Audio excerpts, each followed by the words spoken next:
Hello everybody and welcome to Purgatory Ironworks. I am your host Trenton Ty, and man, do I have an awesome one for you today. So those of you that have been around this channel for a long time, you know at one point we were trying to do a television show that we called Black Iron. And the premise of Black Iron is that we would go to different museums and we would actually find original artifacts, original pieces of blacksmith made hardware, and we would recreate them in the shop and then actually put them to use, by some absurd method, right?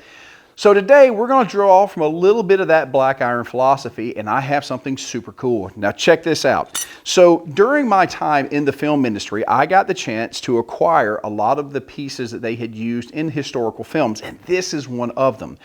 This is known as a game hook, and this most likely is from the colonial era here in the United States, so sometime 1700s.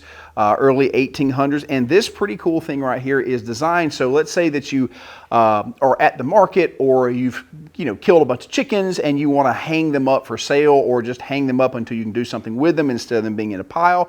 Well, you just hook them right there. So each one of these guys would hold 3 chickens or whatever type of game, rabbits, whatever else, on a piece for sale, or just to have them out of the way and organize your kitchen. It is a blacksmith piece that has a couple of pretty cool blacksmith techniques that you don't normally see in a lot of your standard hardware, and that's what makes this piece so particularly awesome. So today, boys and girls, we are going to recreate this piece of hardware. There's going to be a couple of different things that you're going to need to see, and it's super cool. So let me slide over here and let me show you the details of what really makes this, from a technical aspect, a super cool blacksmith project. Okay folks, let's start with the basic construction. You see we've got a metal bar up here that has been punched with 3 holes. But of course, starting off, the cool thing is check out these little treble hooks. Now the way these are made is pretty unique in itself. You don't have 3 separate pieces. You actually only have 2 pieces. You have one that's double length, and then it's folded, so it makes a knuckle right here, and then you actually forge weld in your 3rd piece. So this is actually only 2 pieces of metal. Once you have welded everything up, then what happens is you pull this into a taper and make your loop, and there you go. So we've got to make 3 of these, and that process is super cool. But one of the most interesting things about this piece is actually right here. If you'll notice, you can see that this piece is a forged ball. Now this is going to use a technique where you actually use the edge of the anvil to make this round ball. Now guys, I want to get as close up a picture as I can right here, and so you guys can really see that. Check that out. I'm playing with the camera here. Give me just a second. Focus, you monkey, focus. But if you guys can see how that little ball is shaped, I'm going to show you guys how to do that on the edge of your anvil. So it's going to be a pretty cool deal. So let's look at the stock that we're going to use for this, and we're going to be good to go. So guys, the first piece we're going to start with is going to be the main beam of our hook, and for that we have gotten a piece of 1 inch by 1/4 inch. Now this is a bit heavier than the stock that they originally used, but I'm not going to cause too much of a fuss about it. Really what I want to do with this piece is I want to heat it up, and I just want to be able to get off those factory edges and surfaces there. I'll chew up the edges, clean the top there, and just make sure that it looks like it's been in a good fire. So let's heat this bad boy up. All right guys, here we go. Now again, I don't really want to forge this, I just want to rough her up.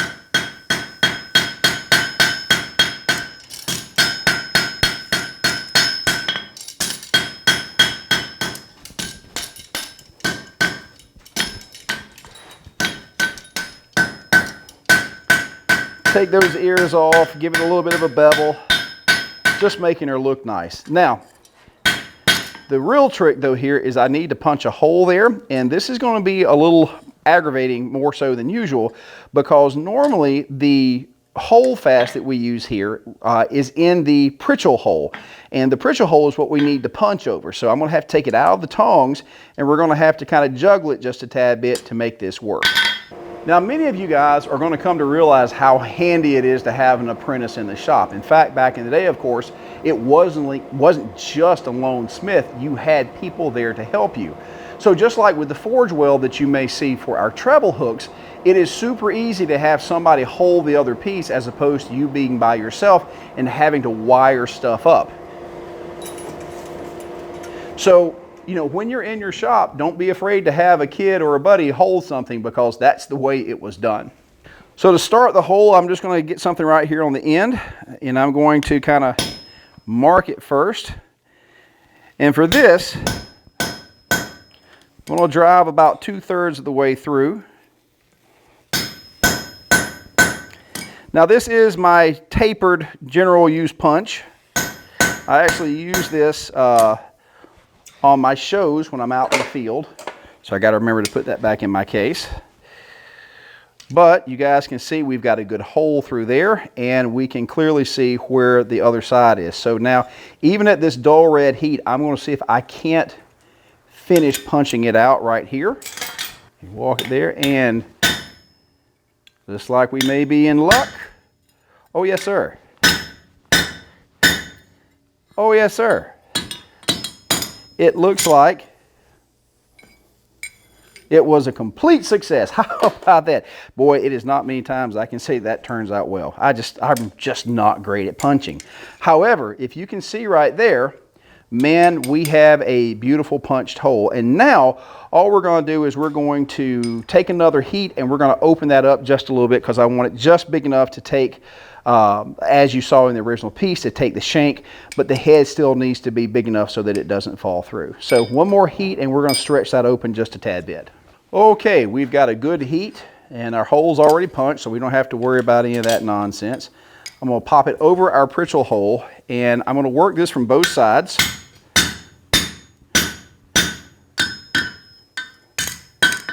Making sure to keep my punch cool. And I'll tell you what, buddy, I had a great desire to pick that bar up with my bare hand, and it would not been good for filming had I done that, because you guys would have learned some new words.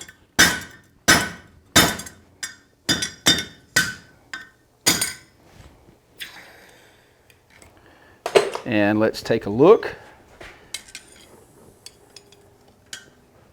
I think that's going to be pretty darn good right there. I think that's going to be pretty darn good. All right, so we're going to spin around, and we're going to do the opposite side just like we did this one. So guys, normally here in America, we use a system of measurements known as bald eagles per cheeseburger. And for the most part, that is the absolute greatest way to measure things at all. However, sometimes our neighbors to the north and across the pond have something that works just a little bit better. And if you're in the shop, a metric tape measure can really help you out. So for example, we've got both of our holes here punched and ready to go, but we need a center mark. Now, if you're lucky, with a standard tape measure, you know, you're going to come out something even, but even then you're kind of guessing. A metric tape measure will allow you to in a much more accurate and faster way determine centers and divisions, and it's just, that's one of the reasons I keep one of these handy. For example, this piece is almost dead on 28 centimeters, which means 14 is dead center. If you can do the fraction math when it's 6 inches and 5/16, more power to you. I suck at that math. This is where a metric tape measure in your shop can really help you. So, all right, folks, we have got our center mark, and now we just need to add the third hole to our punch bar, and we're going to be good to go and get ready to make our treble hook. So into the fire, and let's warm it up. All right, guys, here we go with our third and final hole in here.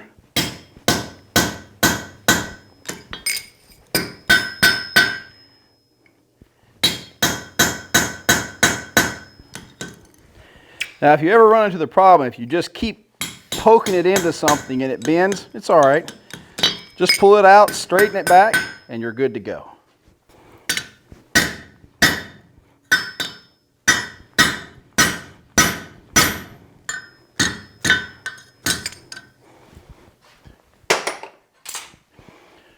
And I think we're doing pretty good. Yep, it went through. Awesome. Let's stretch her out just a bit, and we are ready to move on to our next segment.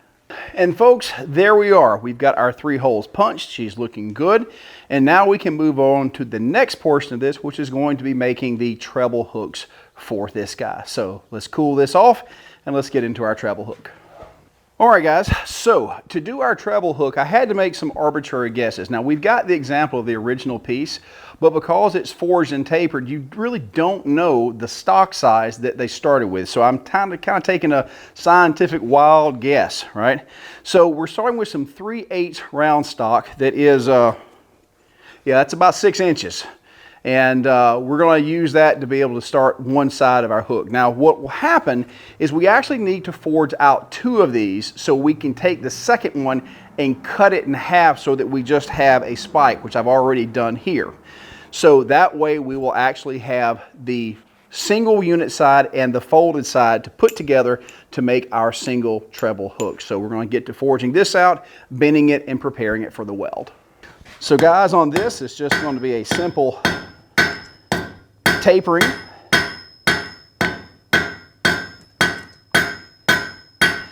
Now again, without measurements and all that kind of stuff like this, I am just guessing on the length and all that kind of good stuff. So it may not come out exactly as the original, but it should be relatively close. So we pull the taper, we got it nice and square. Now I'm going to knock those square edges off.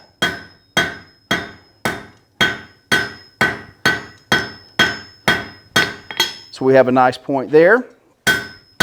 And now I'll flip her around and do our other side.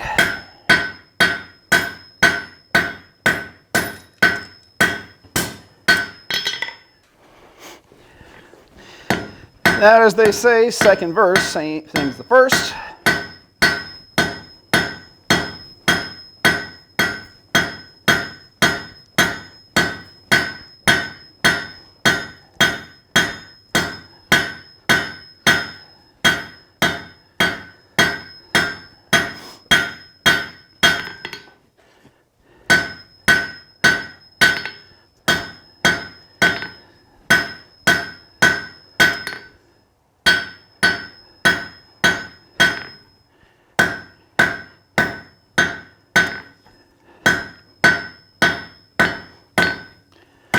Okay, that's looking pretty good. So now what we'll do is we're going to come in. I'm going to kind of guesstimate exactly where to bend this. We'll take a heat and fold it over, and that will prep that one side of the hook for our forge weld. All right, guys, when you're doing this work, it's almost always better to do one of these bends in the anvil. You can do it over the anvil, but did I say anvil? Did I say that twice? Okay. It's almost always better to do this on a post vise as opposed to the anvil to get it started. You can do it the other way, but man, you're going to look like a monkey trying to hump a football. Now, that looks pretty good right there. I'm going to take one more heat, and then I'll close up those legs, and then we'll be ready to add our third piece. We'll lay it in there, and then we're going to talk about how we're going to prep this for forge welding. Now my bend was good enough that you can see we're pretty close to what I want here. So I'm just going to make sure and tighten that up. And that's all that I really need to be able to prep our other piece. Because what's going to happen now is we'll take our other portion here. This will go into here. And now let's talk about how we're going to prep this and how we're going to make that stick.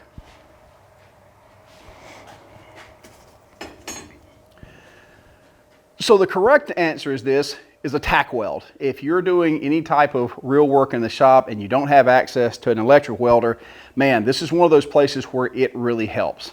If you don't have access to a welder, this is where you're either going to have to wire this piece together, or you're going to have a friend with a second pair of tongs to bring both of the hot pieces out, put them together, and give them a smack to tack them. So this is one of those situations where modern solutions make everything so much easier. Wiring these things together will work. You can go down to Lowe's and buy what they call just ductile iron wire. You can put the two pieces together. And I think that's what we're going to do just to show off how this is done. I don't want to spend too much time on it because I don't want to take away from the rest of the video. But we're going to wire this bad boy up. We'll flux it, and then we're going to forge weld it. So guys, what you can see now is I have actually wrapped this bad boy up with a little bit of wire. Now, here's the thing. This is not tight. This is just designed to keep these things reasonably close together so that I can get a light tack weld and then do the fusion. Sometimes in some of the old welds, I actually saw where the wire was over the weld itself. But for right now, we're just trying to keep these ends together where I can get one good hold on it, get it in there, and both of the pieces come up to the right temperature at the same time. So we're going to make this work. Okay, so we kind of did not make this work. So here's the thing, guys. The reason you're getting this great voiceover is because we were using our third camera to film this, which is basically my cell phone. We've got the two Canons, but Miss K has spent like the last part of 3 hours trying to unscrew this particular portion of the video. The audio was bad, the framing was bad, everything was bad. So in order to correct this, you're now getting this fantastic voiceover as we deal with a few technical problems. When I asked her what the video showed, she says it was about the sprinkles. So you are, in fact, seeing us sprinkling the borax on the steel to actually make the forge weld. So, but this close-up brought to you by my phone. Hopefully, we're not going to have this particular issue again. But I thought I'd come in here and save Miss K from another 2 hours of frustration in video editing. So on with your previously programmed material. So guys, if you'll notice, we are not anywhere near welding heat. But what I'm doing is I'm just kind of setting this in place. Now that's not going to make it stick, but it's going to give you a good platform to heat up and make that weld stick. So I'll go back in, I'll reflux it, and next time I come out, we'll be ready to make the first forge weld. All right guys, we've got a light welding heat.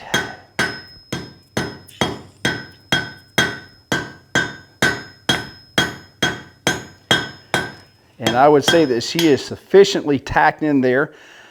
I'm going to scrub her here. I'm going to reflux.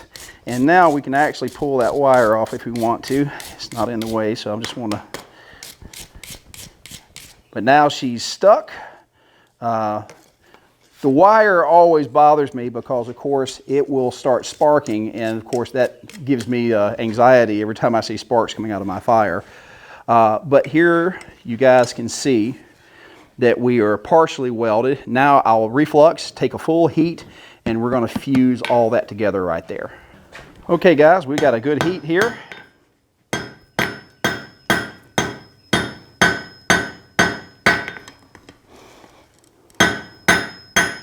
And it looks like we've got a pretty good weld.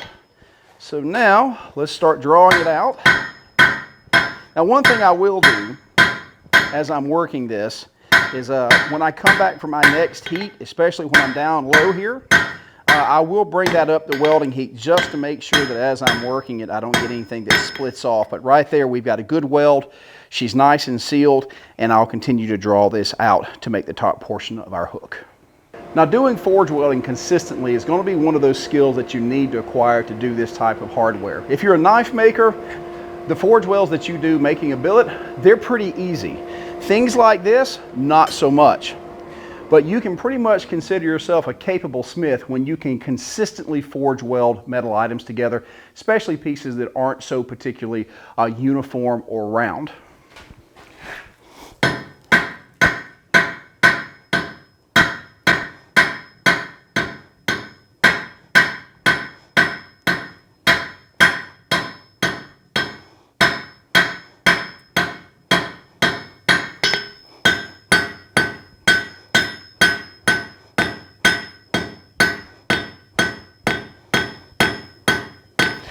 All right, I've got a beautiful taper.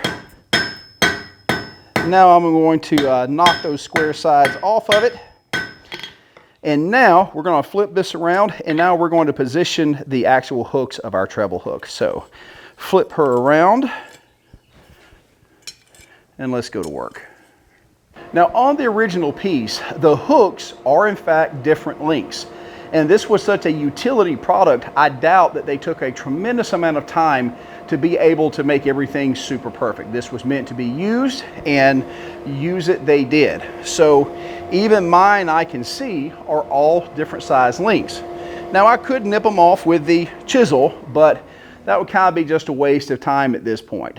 They all started with the same stock size, So that kind of acts as a limiter of how far out of skew it can get. So I'm good with this. Plus, do you see this?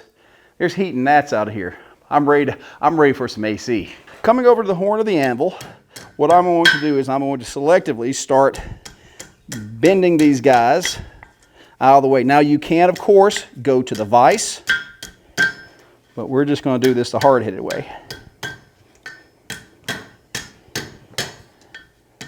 Because you know heat and gnats. And if you look at the rather haphazard way that the original is done, that could absolutely be the original right there. I just want to make sure that it's reasonably in 3 ways there. You got a reasonable curve, and that's not looking too terrible bad. So we'll flip around and make our top hook. All right, coming back to the top of the anvil. You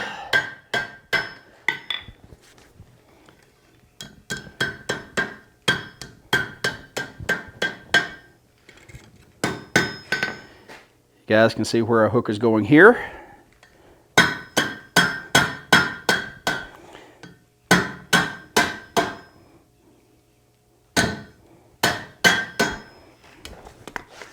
Now the crazy thing is again, you'll see the same errors that I make, or the not so great things about this. You'll see those same errors in the original piece as well. So it's good to know that 200 years ago, somebody was hot fighting gnats and had the same issues that I did.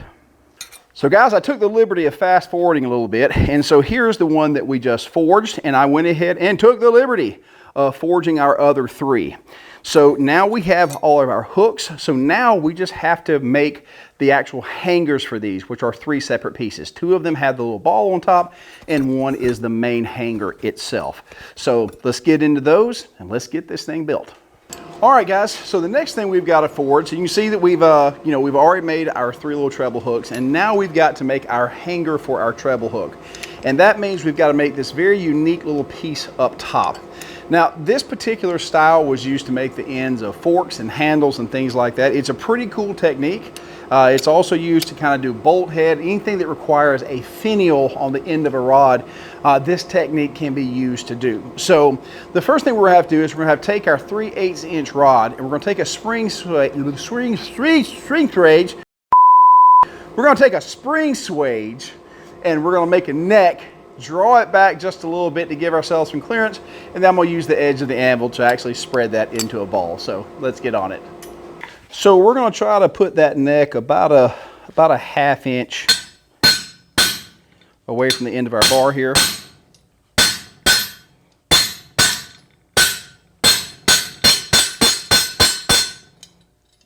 It's looking pretty good. Now, one thing you want to be mindful of, again, because that piece is so thin right there, be careful. It is so easy when you're doing this work to break that piece off, especially if you're working at lower heat. So just be mindful. You need to be a little careful when you're doing this, because you will crack that piece right off. But I'm going to put a taper here, so it gives me a little bit of clearance, because what we're going to do is we're going to come to this edge like this to work this piece, or excuse me, like this. And if you don't have that taper in there, it's very difficult to get it as close to 90 degrees as you can. So that's the reason we do the taper. Let's take another heat and let's start working that piece. Now, this technique that you're going to see is used in a lot of cool high-end handles. I first encountered this technique when we were making finials on the end of fireplace pokers, except like really old style ones. And what they would do is, instead of just starting with one piece like this, a lot of times they would actually put a collar around a rod, and then take that collar, fuse it in, and then use a technique like this to make it into a nice ball. So this technique can be very handy, especially for some advanced forgings and making stuff look super extra cool. So it's something to practice. Now, it being this small, well, this is a bit of a different monkey. Normally you're making pieces that are a lot bigger than this, so you're going to take a little bit more technique to do something on this scale, because it's real easy to mess it up because it's so tiny. So guys, what I'm going to do is I'm going to lay this over the corner like this, and what I'm doing is I'm using that neck as a little bit of a platform to back this piece up. You guys see that?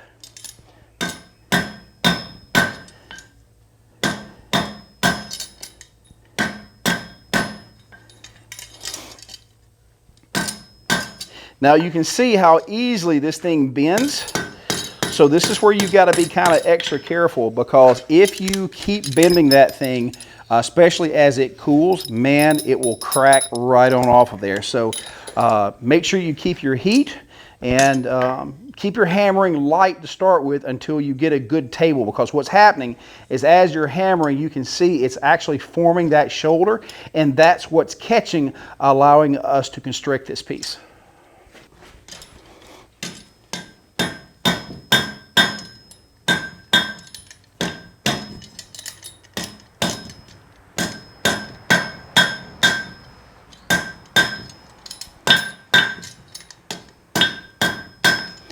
All right, she's looking a little rough right there, so what I'm going to do is I'm going to come back in. I'm going to clean this up just a little bit.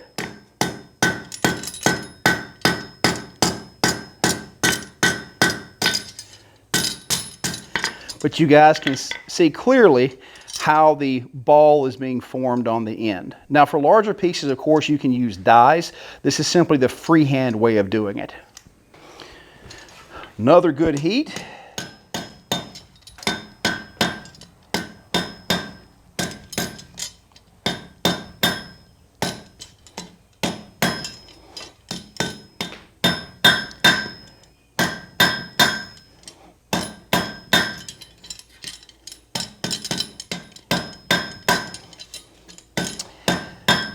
Now, there are a couple of ways to do this, but if you will look at our original, you can actually see that little cap, that little point, is formed in a very similar fashion. I don't think that they were actually rivet headed like a standard deal. I think they were done like this just because of the way that they're forged. And the fact that there's a bit of a double bevel on both sides of our ball. And hopefully what's going to happen is as I get this cleaned up, you're going to see that this is not a ball, it's more like a double pyramid. You guys can see that there's a slant on the bottom and also a slant on the top, which absolutely closely mirrors how this one is done. Now I'm starting with a little bit more material than they are there, but you can see I'm pretty sure this is how that they did it. So now that our piece has been formed, I'm going to come in with our hot cut. I'll cut this piece away and then simply draw out the rest of it. We've got ourselves a good heat. And again, I am just absolutely guesstimating exactly how much we need for this. So I'll readjust my tongs and I'll put that whole thing in the fire because I don't want to cook my tongs. And we'll bring it out and just draw it out. Shooting for maybe a 3/16 of a diameter. Now when we're doing this work, you can absolutely call it experimental archaeology, because in remaking this piece, I'm having to look at specific methods of manufacture. Now here's the thing, we don't know who did this. It could have been the level of quality is very reasonable. The smith was capable, but was it a young journeyman? Was it a master smith that just had to get some stuff done? You don't ever know. But until you actually get into manufacturing the piece, you don't know all the particular details and the issues that that person ran into. And I'll tell you, one of the wild things about going back and doing some of this older iron is, for example, there was a tool chest found called the Mastemere find. It was a Viking Age tool chest at the bottom of a lake. And I got to see some of the tongs. And these tongs that were made by this Viking blacksmith were terrible. Like, I have nightmares about waking up thinking that somebody found like the crappiest pair of tongs that I ever made, and they picked up. It's like, oh, this is so nice, the skill of this smith. And meanwhile, my ghost is cringing in a corner going, oh my God, that's the pair that they had to find. Okay, now this is a little tricky to hold here, but we're going to make this happen.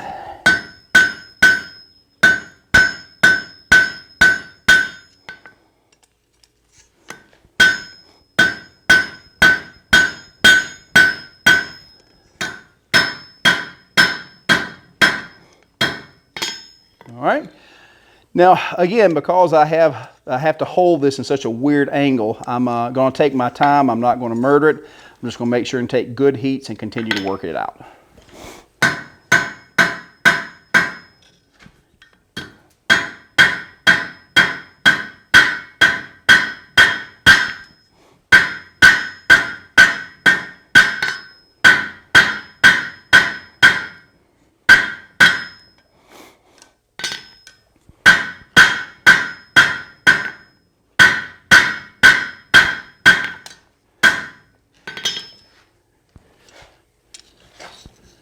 I wonder if the smith who originally made this had such a pain in the butt time of holding on to this piece. Because boy, it is a pain in my hind end right now. All right, here we are at it again.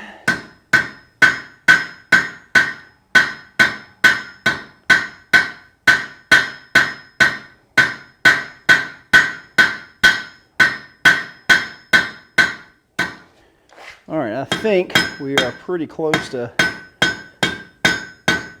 having this where we need it to be.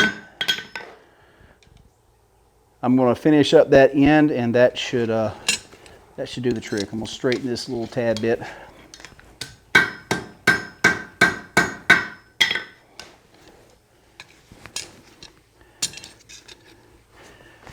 And one more heat to clean it up, and we should be ready to go. All right, guys, here we go. Length is about where I want it. I'm just going to square it up, make sure we got a good tip. And now I'm going to knock our corners off of it, make it nice and round.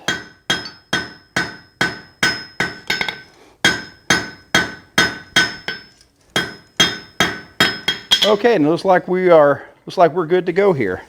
So let me grab it by the middle, show you guys what we got. I'm going to drop the hammer first, and then I'm going to drop this piece, and then I'm going to try to pick it up, and it's just not going to cooperate, and that's how we get a great photograph right there. There you go.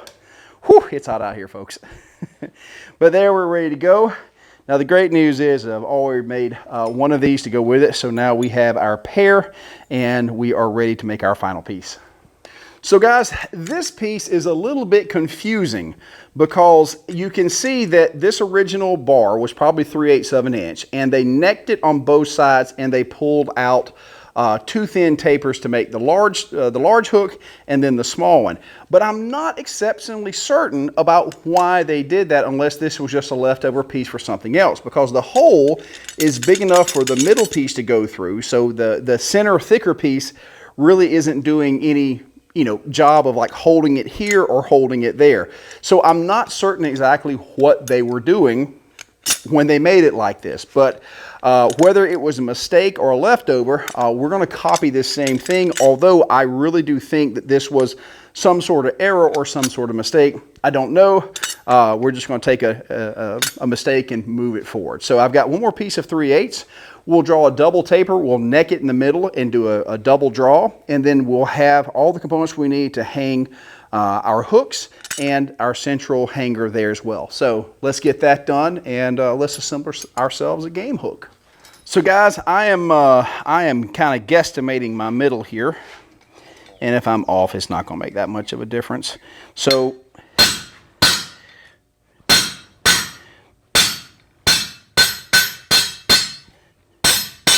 there's one neck, and we'll come down about a 1/2 inch.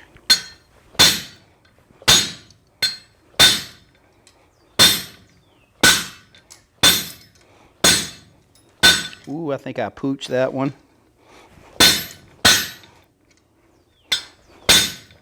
Let's double down on screwing it up.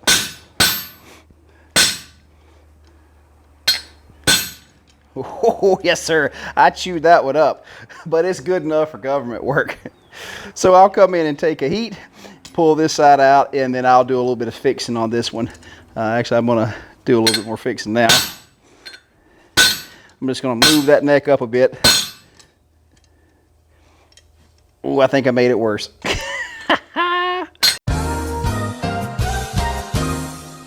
Now, why did that screw up? Now, one thing to be aware of is that spring swage. If you notice, that spring swage doesn't set down on the particular work. It actually floats above. And that's usually a problem. If you're going to have a spring swage, you always want there to be a little tension on your piece because that kind of holds it. If it's sitting high, then what happens is as you hammer it, it has a tendency to change position. It's not as accurate as if it's touching the piece.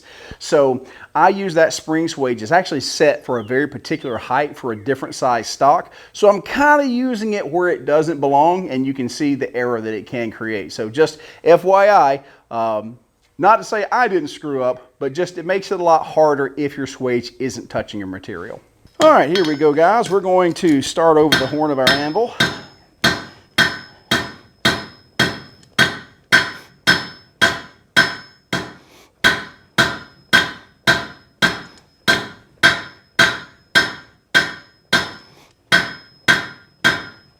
And again, we're just going to look to draw this out to about 3/16.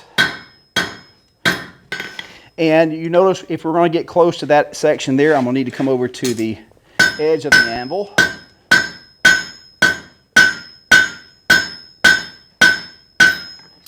That works out just fine.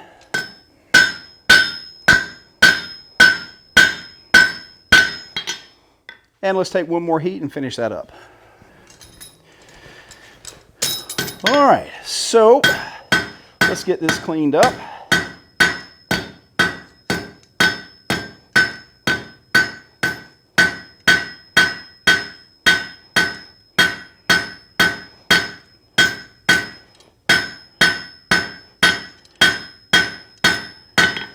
Looking pretty good. And let's take our sharp corners off and round this piece.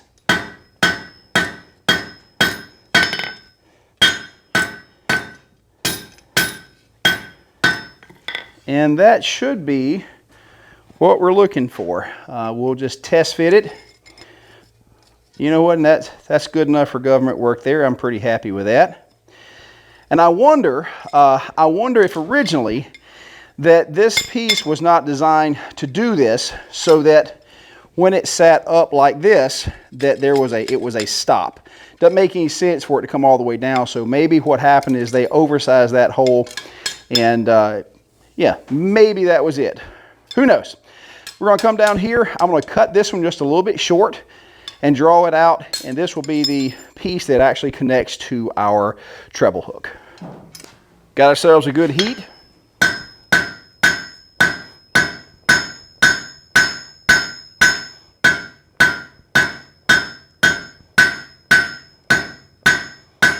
And I'm going to move over here to the horn real quick, and I'm going to stretch it just a tad bit.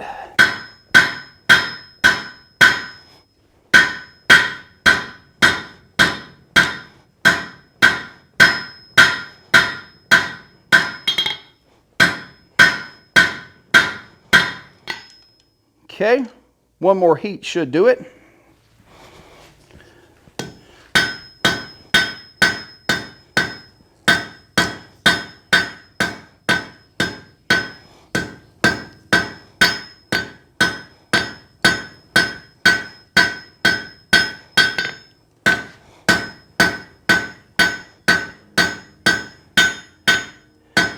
All right, ladies and gentlemen, that be looking pretty good.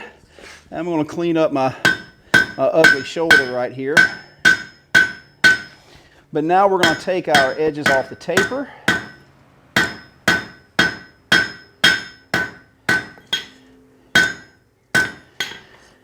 And I think we are ready to go. So the first thing that I am going to do is I'm going to, let's see, which side needs to be done first. I think the bottom side can be done first, the side that's actually going to attach to our hook. So that's going to be this side. So we're going to heat that up, and then we're going to use the horn of the anvil to actually shape that. All right, guys, we're going for the gold on this one. I do not know what I'm doing here, but I'm going to attempt to use my scrolling tongs to do the majority of this work. So I'm going to go rink. You have to make the noises, or otherwise, why bother? Okay, but you guys can see what we've done there, and it's going to fall right off just like that. But you guys can see that hook's a little squirrely, so now we're going to go to the horn of the anvil and clean it up. So guys, this is getting a little cold, but thankfully this is so particularly thin, we should be okay. Now this is probably something that I'll end up coming back with another heat to clean up. But for right now, we're not doing so terrible.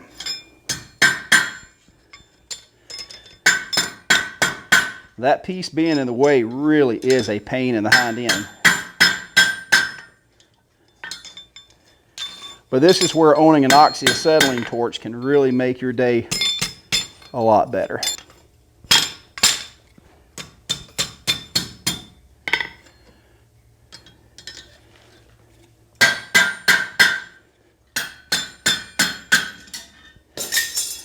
All right, So I'm saying that's pretty good for where we are.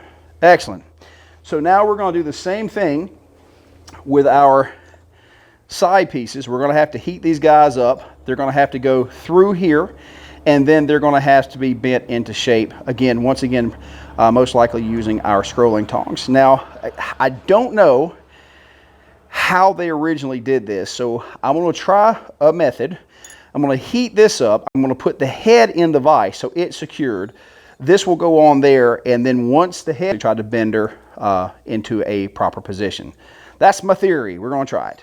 Okay, guys, very quickly, moving to the vise, we lock this in. This piece is going to come in over the top here. We're going to bend her to the side, and we're going to start our roll.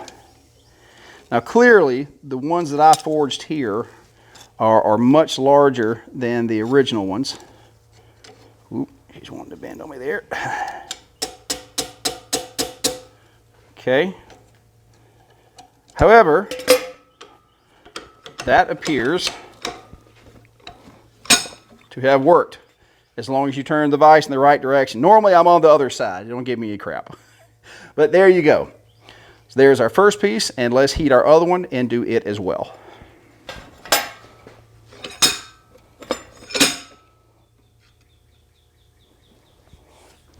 I'll lock her in again. Now, originally, when I was looking at the piece, I was saying to myself, boy, it looks a little wonky. Nothing's nice and curved. There's no clean lines. Whoever did this just kind of did a suck job. Nope, this one's a tough one, boys and girls. I formally rescind my criticism of the smith that made this originally. This is a pain in the patootie. But she's looking good there.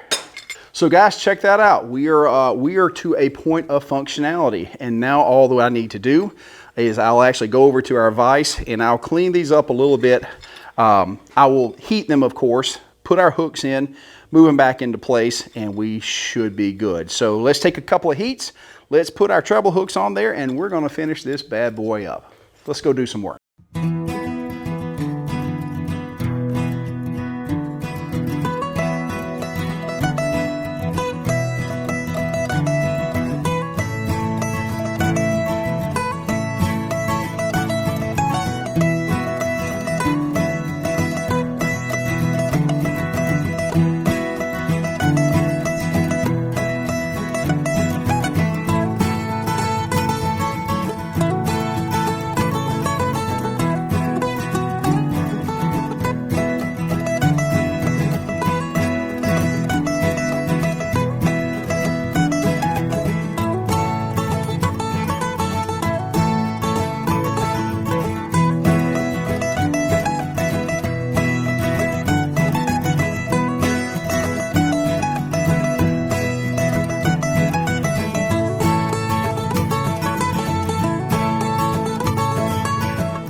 So guys, there we go. The original and the one we just redone. So again, I was talking trash about the smith that made this other one because like I said, it's a little hinky. There's a reason for that. Clearly, this particular piece was free-handed, just done over the anvil, no jigs or anything else like that. And you can see a very similar shape and style with the piece that I did because I used no jigs, just free-handed. So both of these are perfectly functional, beautiful, pretty, technically fantastic. Absolutely not. But they will hang up your chickens, rabbits, or whatever else that you need. So, guys, whoa, man. If you guys can see how much I'm sweating, it's got to be 100 degrees and 90% humidity here in Georgia, and the gnats are everywhere. But I want you to know we're here in the shop doing this stuff for you. We are so proud to be back in the shop. If you enjoyed the video, please drop by Patreon, Purgatory Ironworks. Help support the channel because it's our Patreons that bring you this content, this sweat, these gnats. Folks, thank you so much for watching, and I'll see you next time.